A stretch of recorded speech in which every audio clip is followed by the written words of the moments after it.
Hello friends, Sindhu Bhairavi சீரியலில் என்ன நடக்குதுன்னு பார்க்கலாம் வாங்க. வீடியோவை ஸ்கிப் பண்ணாமல் கடைசி வரைக்கும் பாருங்கள். நம்ம அன்னபூரணியால் தீ மிதிக்க முடியல. ஸோ வேண்டுதல் பாதியிலே நிப்பாட்டக்கூடாது அப்படிங்கிற மாதிரி நம்ம அன்னபூர்ணி ஃபீல் பண்ணுறாங்க. ஸோ அன்னபூர்ணிக்கு பதிலாக நம்ம சிந்து தான் தீ மிதிக்கிறாங்க. ஸோ கொஞ்சம் தூரம் நடந்து போகிறாங்க. அதுக்கப்புறம் அப்படியே அதாவது அந்த நெருப்புலேயே விழுந்துடுறாங்க. நம்ம சிந்து அம்மா எரியுதே வலிக்குதேன்னு சொல்லிட்டு கத்த ஆரம்பிச்சிடுறாங்க. நம்ம சிவா ஓடி வந்து காப்பாற்ற போகிறாங்க. உடனே எங்கள் மகா இதை பார்த்துட்டு பயங்கரமாக கடுப்பாகிறாங்க. இந்த சிந்து இந்த நெருப்புலேயே போசிங்க செத்து போகட்டும்னு சொல்லிட்டு விடாமல் இந்த சிவா எதுக்காக காப்பாற்ற போகிறான்னு தெரியலையே. சிவா நீ வந்துறியா, உனக்கு ஏதாவது ஆயிடும் அப்படின்னு சொல்லிட்டு சிவாவை கையை பிடிச்சி இங்கே மகா இழுக்கவும், அம்மா கொஞ்ச நேரம் சும்மா இருங்கம்மா, சிந்து ஆபத்தில் இருக்கிறப்போ நான் எப்படி பார்த்துக்கிட்டு இருக்க முடியும், பக்கம் போங்கம்மா அப்படின்னு சொல்லிட்டு சிந்து பக்கம் ஒரு பக்கம் அவங்க வேற அப்படியே வழியில் துடிச்சிக்கிட்டு இருக்காங்க. ஸோ உடனே நம்ம சிவா வந்து தூக்கி நிப்பாட்டுறாங்க. வா சிந்து, இந்த நெருப்பில் நிற்காத, நீ வா மேலே வா அப்படின்னு சொல்லிட்டு. இல்லை டாக்டரே, கண்டிப்பாக நான் இந்த வேண்டுதெல்லாம் முழுசாக முடிக்காமல் மேலே ஏறி வரவே மாட்டேன் அப்படின்னு சொல்லிட்டு அடம்பிடிக்கிறாங்க. ஐயோ சிந்து, முகத்துலலாம் தீக்காயம் பட்டிருக்கு, கையிலலாம் பாரு கொப்பளமாக வருது, இதுக்கு நம்ம உடனே ட்ரீட்மெண்ட் பார்த்தாகணும். நீ என்னடானா இப்படி நெருப்பில் நின்றுக்கிட்டு அடம்பிடிச்சிக்கிட்டு இருக்கியே, வா சிந்து மேலே ஏறி வா அப்படின்னு சொல்லிட்டு கையை பிடிச்சி கூப்பிடுவோம். இல்லை டாக்டரே, கண்டிப்பாக நான் வரவே மாட்டேன். அன்னபூர்ணியத்தை வேண்டிக்கிட்ட மாதிரி இந்த வேண்டுதலை பாதியில் நிப்பாட்டாமல் முழுசாக இதை செஞ்சு முடிக்கணும். அப்போ தான் நம்ம குடும்பத்துக்கு எந்த பிரச்சனையும் வராது. அப்படி நம்ம பாதிலே இதை நிப்பாட்டிட்டோம் அப்படின்னா கண்டிப்பாக தெய்வ குத்தம் ஆகிடும். இதனால் நம்ம குடும்பத்துக்கு ஏதாவது பிரச்சனை வரும். கண்டிப்பாக நான் இந்த வேண்டுதலை முடிக்காமல் மேலே வரவே மாட்டேன் அப்படின்னு சொல்லிட்டு அடம்பிடிக்கிறாங்க. நம்ம சிவாவுமே சைலண்ட்டாக போய் நின்றுக்கிறாங்க. எதுக்காக இவ இப்படி அடம்பிடிக்கிறான்னு தெரியலையே அப்படின்னு சொல்லிட்டு ரொம்பவே பதட்டமாகவும் பயத்தோடும் இருக்காங்க. நம்ம சிவா சாமிக்கிட்ட வேண்டிக்கிறாங்க. அம்மா தாயே, உனக்காக தான் சிந்து அதாவது இவ்வளோ பெரிய பரிகாரத்தை செஞ்சுக்கிட்டு இருக்கா. நல்லபடியாக அவள் பரிகாரத்தை செஞ்சு முடிக்கணும், அவளுக்கு எந்த ஒரு ஆபத்தும் வந்துடக்கூடாது அப்படின்னு சொல்லிட்டு வேண்டிக்கிறாங்க. ஸோ இந்த சைடு இங்கே நம்ம சிந்துவுமே வலியோடையே துடிச்சுக்கிட்டு அந்த தீ மிதிச்சுக்கிட்டு இருக்காங்க. இங்கே மகா இருந்துட்டு பயங்கரமாக சந்தோஷப்படுறாங்க. கண்டிப்பாக இவ திரும்ப மீண்டு வரவே மாட்டா, இவ இதிலே செத்து தான் போகணும் அப்படிங்கிற மாதிரியெல்லாம். ஸோ ஒரு வழியாக நம்ம சிந்து நல்லபடியாக அந்த வேண்டுதலை செஞ்சு முடிச்சிடுறாங்க. இங்கே பூசாரியுமே, அம்மாடி சிந்து, உன்ன மாதிரி நான் எந்த பொண்ணையுமே பார்த்ததில்லம்மா, உன்னோட அத்தை, உன்னுடைய மாமியார் குடும்பம் நல்லா இருக்கணும், யாருக்கும் எந்த ஆபத்தும் வந்துடக்கூடாது இந்த வேண்டுதல் பாதியில் நிற்கிறதுனால அப்படின்னு சொல்லிட்டு முழுசாக வேண்டுதலை செஞ்சு முடிச்சிட்டேம்மா. உன்ன மாதிரி பொண்ணு தான்மா எல்லா வீட்டுக்கும் மருமகளாக வரணும். நீ அன்னபூர்ணி அம்மாவுக்கு மருமகளாக கிடைச்சதுக்கு அந்த குடும்பமே கொடுத்து வச்சுருக்கணும் அப்படிங்கிற மாதிரிலாம் இங்கே நம்ம சிந்துவை வந்து பூசாரியும் ஊர் மக்களும் பாராட்டுறாங்க. இதை கேட்ட நம்ம அன்னபூர்ணிக்குமே ரொம்ப சந்தோஷமாக இருக்குது. உடனே சிந்துக்கிட்ட வந்து, சிந்து நீ ரொம்ப கஷ்டப்பட்டு இந்த வேண்டுதலை செஞ்சு முடிச்சிருக்க நம்ம குடும்பத்துக்காக, ரொம்ப தேங்க்ஸ்மா, நன்றி சிந்து அப்படின்னு சொல்லிட்டு. ஐயோ அத்தை, அதெல்லாம் எதுக்காக அத்தை அப்படின்னு சொல்லிட்டு உடனே எங்கள் மகா ஓடி வந்து, ஆமாம் பெரிய விஷயத்த செஞ்சு முடிச்சுட்டா அக்கா, இதுக்காக இவளை மன்னிச்சு நீங்கள் ஏற்றுக்க போறீங்களா, இங்கே பாருங்கள் வாங்க நம்ம வீட்டுக்கு போகலாம், அதான் வேண்டுதல் முடிஞ்சிருச்சுல்ல அப்படின்னு சொல்லிட்டு. இரு மகா, சிந்துக்கு கையிலலாம் அடிபட்டிருக்கு, தீக்காயம் இருக்குது, அதை சரி பண்ண வேணாமா. சிந்து நீ வா சிந்து, அவ்வளோதான், நல்லபடியாக பரிகாரம் முடிஞ்சிருச்சு, நீ சாமிக்கிட்ட கையெடுத்து கும்பிட்டுட்டு வா, நம்ம இப்போவே ஹாஸ்பிட்டலுக்கு போகலாம் அப்படின்னு சொல்லிட்டு நம்ம சிந்துவோட கையை பிடிச்சிக்கிட்டு சிவாவையுமே கூப்பிட்டுக்கிட்டு இங்கேருந்து நம்ம அன்னபூர்ணி கிளம்பி போயிடுறாங்க. உடனே இங்கே நம்ம மகா பயங்கர கடுப்பில் இருக்காங்க. எசிக்கி, என்ன எசிக்கி, நம்ம ஒன்று நினச்சா இங்கே என்னென்னமோ நடந்துக்கிட்டு இருக்கு, இந்த சிந்துவை துரத்துறதுக்காக நம்ம எவ்வளோலாம் பிளான் பண்ணிக்கிட்டு இருக்கோம், ஆனால் இந்த அன்னபூர்ணி அக்கா கொஞ்சம் கூட பொறுப்பே இல்லாமல் நடந்துக்கிட்டு இருக்காங்களே. சே, நகை விஷயத்துலையுமே இந்த சிந்து தப்பிச்சிட்டா, அது மட்டும் இல்லாமல் அந்த நெருப்பில் போசிங்க செத்து போவான்னு பார்த்தா இதில் இருந்துமே தப்பிச்சிட்டாளே. எப்படி எசிக்கி இவளை நம்ம நினச்ச மாதிரி வீட்டை விட்டு துரத்துறது, இந்த ஊரை விட்டு எப்படிடா துரத்துறது, எனக்கு அப்படி பைத்தியமே பிடிக்கிற மாதிரி இருக்குது அப்படின்னு சொல்லிட்டு மகா பயங்கரமாக கோவப்படுறாங்க. அக்கா நீ கவலையே படாதக்கா, கண்டிப்பாக அதுக்கும் ஒரு நாள் வரும், அந்த சிந்துவை வீட்டை விட்டு நம்ம துரத்து தான் போகிறோம், நீங்கள் கவலைப்படாதமாக இருங்கக்கா அப்படின்னு சொல்லிட்டு இங்கே நம்ம எசிக்கு வந்து மகா கிட்ட சொல்கிறாங்க. ஸோ இன்னொரு சைடு இங்கே நம்ம சிவா வந்து அவங்க ஹாஸ்பிட்டலுக்கு தான் கூட்டிகிட்டு போயிட்டு ஆயின்மெண்ட்டு, அதுக்கப்புறம் இன்ஜெக்ஷன் வலிக்காமல் இருக்கிறதுக்கெல்லாம் போட்டு விடுறாங்க தீக்காயத்துக்கு. ஸோ அன்னபூர்ணியுமே நம்ம சிந்து பக்கத்துலேயே இருக்காங்க. சிந்து நீ கவலைப்படாத, கண்டிப்பாக இது சீக்கிரமாக ஆறிடும். அம்மன் உன் பக்கத்துலேயே இருப்பா, உனக்கு எந்த வலியையுமே கொடுக்க மாட்டா அப்படின்னு சொல்கிறாங்க. நீங்கள் சொல்கிறது உண்மைதான் அத்தை. எனக்கு அம்மன் எந்த வலியுமே கொடுக்கல. எனக்கு அங்கங்கே தீக்காயம் இருக்கிறது உண்மைதான், ஆனால் எனக்கு வலியே இல்லை அப்படின்னு சொல்கிறாங்க. உடனே இங்கே நம்ம சிவா இருந்துட்டு, ஏன் சிந்து போய் சொல்கிற, கண்டிப்பாக இது வலி இருக்க தான் செய்யும். நான் ஒரு இன்ஜெக்ஷன் போட்டிருக்கேன், அது மட்டும் இல்லாமல் ஆயின்மெண்ட்டுமே போட்டிருக்கேன். அதனால தான் இது கொஞ்சம் வலியை வந்து கொடுக்காமல் இருக்கும். நீ நல்லா சாப்பிட்டுட்டு கொஞ்சம் ரெஸ்ட் எடுக்கணும் அப்படின்னு சொல்லிட்டு, டாக்டரே நம்ம வீட்டுக்கு போகலாம் டாக்டரே, அதான் எனக்கு இன்ஜெக்ஷன்லாம் பண்ணலை. அது மட்டும் இல்லாமல் அன்னபூர்ணி அத்தை என்கிட்ட பேசிட்டாங்க, என்கிட்ட சகஜமாக பேசுகிறாங்க, என் மேலே அவ்வளோ பாசத்தோடு இருக்காங்க. இது எனக்கு போதாதா, இதுவே எனக்கு சரியான மாதிரி இருக்குது டாக்டரே, நம்ம இப்போவே எல்லாருமே வீட்டுக்கு போயிடுவோம் அப்படின்னு சொல்லிட்டு சொல்கிறாங்க. ஸோ எல்லாருமே வீட்டுக்கு கிளம்பி போகிறாங்க. சரி சிந்து, நான் உனக்கு வீட்டிலே வச்சு ட்ரீட்மெண்ட் பார்த்துக்கிறேன் அப்படின்னு சொல்லிட்டு அதுக்கப்புறம் எல்லாருமே வீட்டுக்கு போயிடுறாங்க. நம்ம பைரவி இங்கே சிந்துக்கு கையில் முகத்தில் அங்கே இங்கேன்னு தீ காயத்தினால கொப்பளமெல்லாம் போட்டிருக்கு. ஸோ அதை பார்த்துட்டு நம்ம பைரவிக்கு ரொம்பவே மனசு கஷ்டமாக இருக்குது. சிந்து, நீ அத்தைக்காக எவ்வளோ பெரிய கடினமான வேண்டுதலை செஞ்சு முடிச்ச, இதனால் உனக்கு எவ்வளோ காயம் பட்டிருக்கு, பார்க்கவே ரொம்ப கஷ்டமாக இருக்குது சிந்து. நீ பார்த்து சூதானமாக நடந்து போயிருந்துருக்கலாம்ல, ஏன் நீ அவசரப்பட்டு வேகமாக நடக்க செஞ்ச? அப்படி வேகமாக நடக்க போய் தான் நீ கால் தடுக்கி கீழே நெருப்பு விழுந்து இப்படி உனக்கு நிறைய தீக்காயம் பட்டிருக்கு. எனக்கு ரொம்ப கஷ்டமாக இருக்குது சிந்து அப்படின்னு சொல்லிட்டு பைரவி வந்து ரொம்பவே ஃபீல் பண்ணுறாங்க. அப்போ தான் அன்னபூர்ணி வந்து, இங்கே பாரு பைரவி, சீக்கிரமாகவே இந்த தீக்காயம் சரியாயிடும், நீ உன் அக்காவை பார்த்து கவலைப்பட்டுக்கிட்டு இருக்காத. அதான் சிவா டைமுக்கு இவளுக்கு ஆயின்மெண்ட்டும் அது மட்டும் இல்லாமல் டேப்லெட்டும் கொடுத்துக்கிட்டு தானே இருக்கான் அப்படின்னு சொல்லிட்டு, இப்போது நம்ம பைரவியுமே இல்லாத வலி நிறைய இருக்கும், ஆனால் சிந்து நம்மக்கிட்ட எதுவுமே காட்டிக்க மாட்டேங்கிறா அப்படின்னு சொல்லிட்டு இவங்க எல்லாருமே, அதாவது நம்ம பைரவி, ஆறுமுகம், சிவான்னு, நம்ம அன்னபூர்ணின்னு எல்லாருமே சிந்து மேலே நிறைய அக்கறையை காட்டுறாங்க. ஸோ இந்த அதாவது தீ மிதிச்சாங்களே, இதனால் அவங்களுக்கு தீக்காயம் ஏற்பட்டிருக்கு. ஸோ அவங்க எல்லாருமே ஆறுதலாக தான் இருக்காங்க. நடந்தது எல்லாத்தையுமே மறந்துட்டாங்க நம்ம அன்னபூர்ணி. சிந்துவை இப்போதைக்கு மன்னிச்சு ஏற்றுக்கிட்டாங்கன்னு தான் நினைக்கிறேன். ஆனால் இன்னும் அன்னபூர்ணி அவங்க வாயாலேருந்து எதுவுமே சொல்லவே இல்லை. தனக்காக வேண்டுதல் செஞ்சுருக்கா, அதனால் அவளுக்கு அடிபட்டிருக்கு அப்படின்னு சொல்லிட்டு ஆறுதலுக்காக பேசுகிறாங்களா, இல்லை சிந்துவை மன்னிச்சு ஏற்றுக்கிட்டாங்களா அப்படிங்கிறது இப்போ வரைக்கும் முழுசாக தெரியல. இப்போதைக்கு நம்ம சிந்துக்கிட்ட ஆறுதலாக தான் நம்ம அன்னபூர்ணி பேசிக்கிட்டு இருக்காங்க. ஸோ இதெல்லாம் பார்த்துக்கிட்டு இருந்தேன். மகாவுக்கு பயங்கரமாக கடுப்பாகுது. எசிக்கி, இதெல்லாம் நம்ம அப்புறமா பார்த்துக்கலாம். இந்த ஸ்டேஷனில் அந்த நகை உருக்கிறவன் இருக்கான்ல, அவர்கிட்ட நீ போயிட்டு பேசிட்டு வந்துரு. யாரும் இல்லாத டைமில் போய் பாரு. நமக்குன்னே ஒரு கான்ஸ்டபிள் இருக்கான்ல, அவங்ககிட்ட நம்ம கேட்டுட்டு தான் அங்கே ஸ்டேஷனுக்கே போகணும். நம்ம 2 பேருமா போயிட்டு அந்த நகை உருக்கிறவங்கக்கிட்ட எக்காரணத்து கொண்டும் நீ நடந்த உண்மையை சொல்லவே கூடாதுன்னு சொல்லிட்டு நம்ம எச்சரிச்சிட்டு வரணும். அது மட்டும் இல்லாமல் அவனுக்கு எவ்வளோ பணம் வேணுமோ நம்ம கொடுத்துக்கலாம் அப்படின்னு சொல்லிட்டு இங்கே எஸ்சிக்கு கிட்ட மகா சொல்கிறாங்க. ஸோ எஸ்சிக்குமே, அக்கா நானுமே அதை உங்ககிட்ட சொல்லணும்னு நினச்சிட்டு இருந்தேங்கக்கா, பயத்துலையோ இல்லை அடி தாங்க முடியாமல் உண்மையை சொல்லிட்டான் அப்படின்னா நம்மளோட சொல்லி முடிஞ்சிடும். அதான் வா நம்ம போயிட்டு பேசிட்டு வந்துடுவோம். உடனே இங்கே மகா இருந்துட்டு, எஸ்சிக்கு, நான் உன் கூட வந்தேன் அப்படின்னா அது சரியாக வராது. ஒருவேளை அங்கே உள்ளவங்க யாராவது பார்த்து சொல்லிட்டாங்கன்னா என்ன பண்ணுறது, நீ மட்டும் போய் பார்த்து பேசிட்டு வா, அப்புறம் பார்த்துக்கலாம் சரியா அப்படின்னு சொல்லிட்டு. சரிங்கக்கா, நீங்கள் சொல்கிறதும் கரெக்டு தான். ஒருவேளை நான் மாட்டிக்கிட்டேன் அப்படின்னா கூட எப்படியாவது நீங்கள் என்னை வெளியே கொண்டு வந்துடுவீங்க, அந்த நம்பிக்கையில் தான்க்கா நான் தனியாக போகிறேன். அதுக்காக என்னை விட்டுறது போகிறீங்க. எசிக்கி, உன்னை போய் நான் விட்டுருவேனாடா, கண்டிப்பாக உனக்கு துணையாக நான் எப்போவுமே நிற்பேன். நம்ம 2 பேருமா சேர்ந்து தான் இந்த சொத்து பத்து இந்த வீடுன்னு எல்லாத்தையுமே ஆண்டு அனுபவிக்க போகிறோம். அதுக்காக தான் நம்ம பிளான் பண்ணி ஒவ்வொன்றா செஞ்சுக்கிட்டு இருக்கோம். ஆனால் எந்த பிளானுமே நமக்கு சக்ஸஸ்ஃபுல்லாக இருக்க மாட்டேங்குதே. எல்லாமே நம்ம நினைக்கிற மாதிரி ஒரு நாள் கைக்கூடி வரும் எசிக்கி.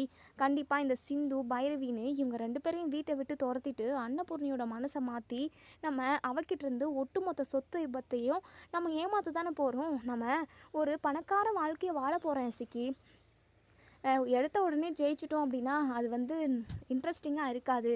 ஒவ்வொரு பிரச்சனையாக நம்ம எதிர்த்து அதுக்கப்புறம் நம்ம அன்னபூர்ணியோட ஒட்டுமொத்த சொத்தையுமே நம்ம ஆண்டு அனுபவித்தோம் அப்படின்னா அதில் ஒரு த்ரில்லிங் இருக்கும்ல அப்படின்னு சொல்லிட்டு. அக்கா சூப்பராக பேசுகிறேக்கா, சரிக்கா நான் அந்த பத்திரை பார்த்து பேசிட்டு வந்துடுறேன் அப்படின்னு சொல்லிட்டு இங்கே எஸ்சிக்குமே ஸ்டேஷனுக்கு போயிட்டு வெளியவே நின்று கால் பண்ணுறாங்க அந்த ஒரு கான்ஸ்டபிளுக்கு. ஸோ எஸ்சிக்கு சம்மந்தப்பட்ட ஆள் தான் அவர், அதாவது தெரிஞ்ச ஆள், விசுவாசமான ஆள்னு கூட சொல்லலாம்.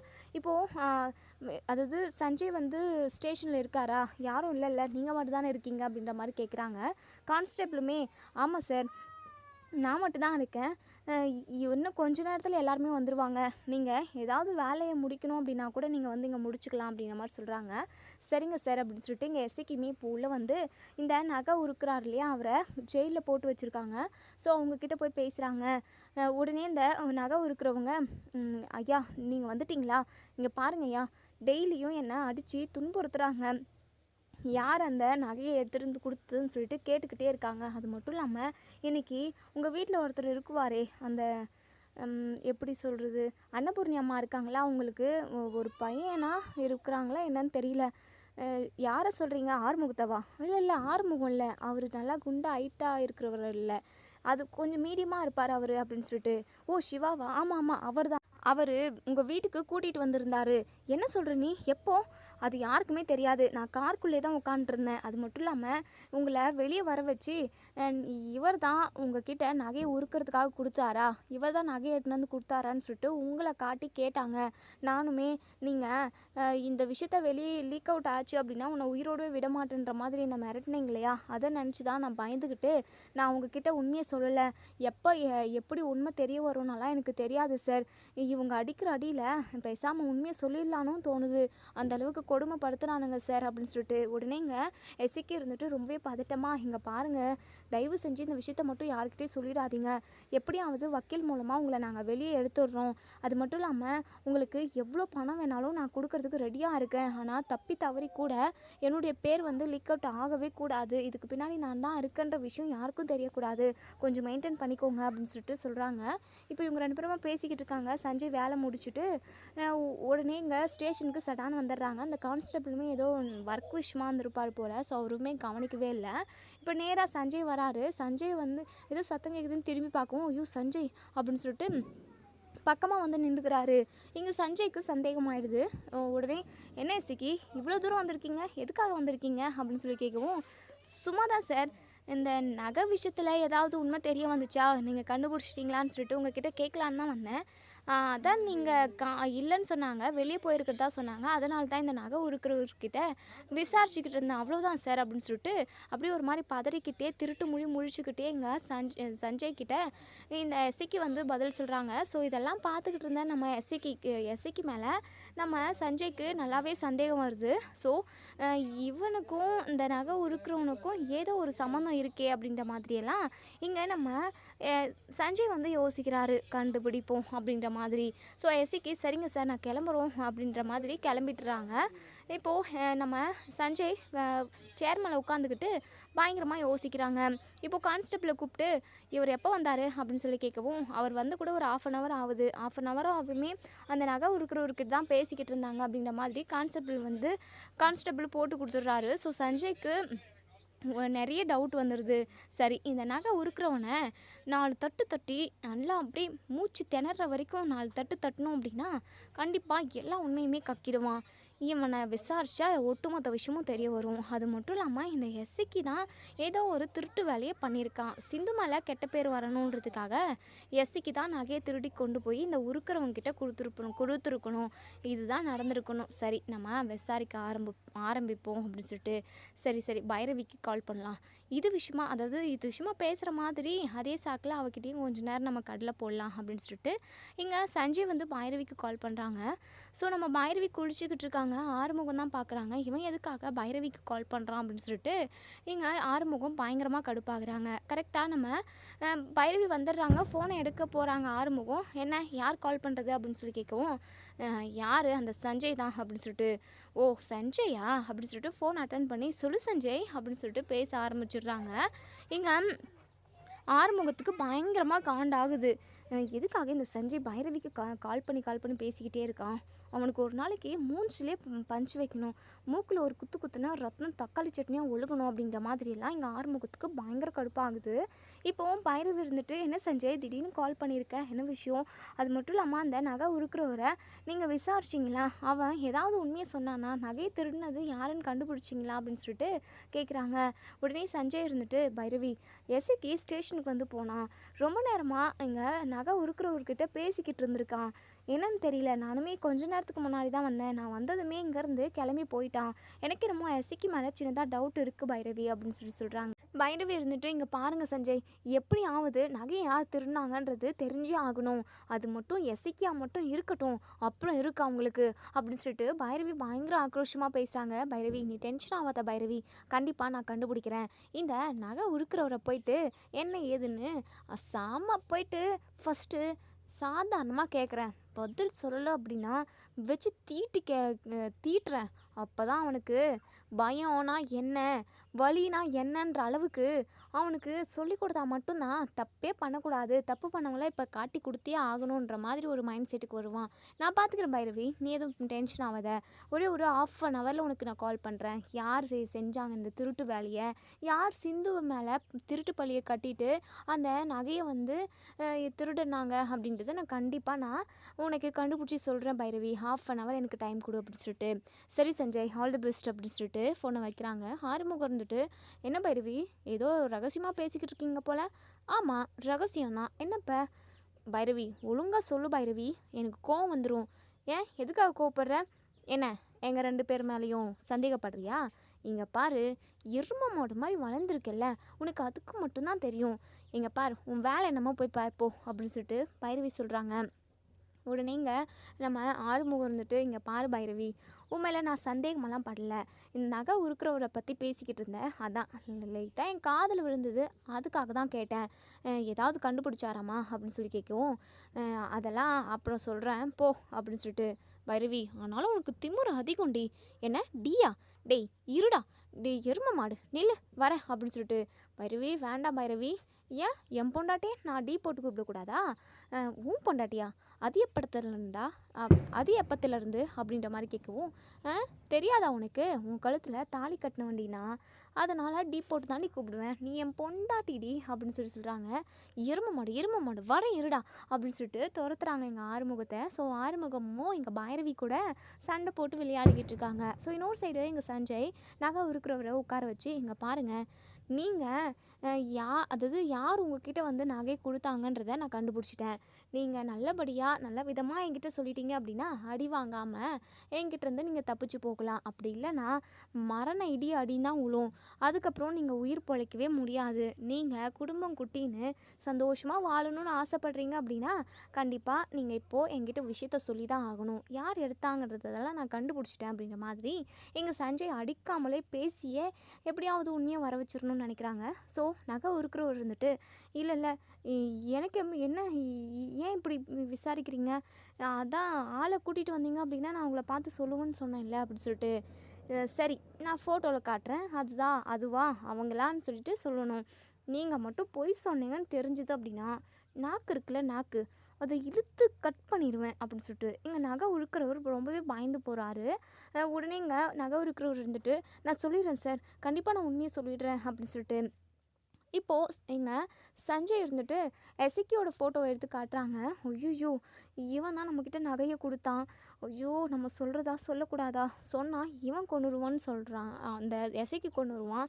அப்படி இல்லைன்னா நம்ம சொல்லலை அப்படின்னா இதோ இந்த போலீஸ் நம்மளை கொண்டு போட்டுருவார். நம்ம என்ன பண்ணுறது அப்படின்னு சொல்லிட்டு எங்கள் நகை இருக்கிறவர் பயங்கரமாக யோசிக்கிறாங்க. "இங்கே பாருங்கள், உண்மையை சொல்லலை அப்படின்னா உங்களுக்கு நாளைக்கு பால் தான்" அப்படின்னு சொல்கிறாங்க. உடனே இங்கே அடி வாங்காததுக்கு முன்னாடி நம்ம ஒரு விஷயத்த சொல்லிடுவோம் அப்படின்னு சொல்லிட்டு நகை இருக்கிறவர் பயந்துக்கிட்டே, இவர் தான் என்கிட்ட நகை கொண்டு வந்து உருக்க சொல்லி சொன்னார்.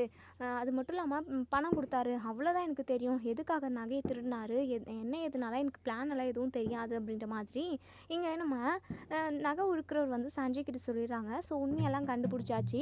அது மட்டும் இல்லாமல் அதாவது அவங்க கிட்டேருந்து வாக்குமூலத்தையுமே ஒரு வீடியோ ரெக்கார்ட் பண்ணிக்கிறாங்க.